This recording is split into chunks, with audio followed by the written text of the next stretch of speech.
ഈശോമിശിഹായ്ക്കും സ്തുതിയായിരിക്കട്ടെ. ഇന്ന് ലോകം മുഴുവൻ ക്രിസ്തുമസ് ആഘോഷത്തിൻ്റെ തിരക്കിലാണ്.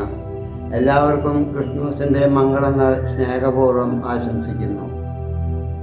മനുഷ്യനെ സ്വർഗത്തിലെത്തിക്കുവാൻ ദൈവം മനുഷ്യനായി ഭൂമിയിലേക്ക് വന്ന ഓർമ്മ ദിനമാണ് ക്രിസ്തുമസ്.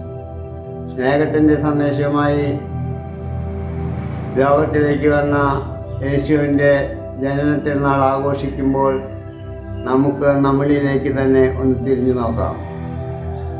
വിലയേറിയ വസ്തുക്കൾ വാങ്ങി പുൽക്കൂടൊരുക്കിയാലും രുചിയേറിയ വിഭവങ്ങൾ ഉന്മേശയിൽ വിളമ്പിയാലും 1000 ബാബമാരെ അണിയിച്ചൊരുക്കിയാലും നമ്മുടെ ഹൃദയം മറ്റുള്ളവർക്ക് വേണ്ടി മുറിയുന്നില്ലെങ്കിൽ എന്ത് പ്രയോജനം?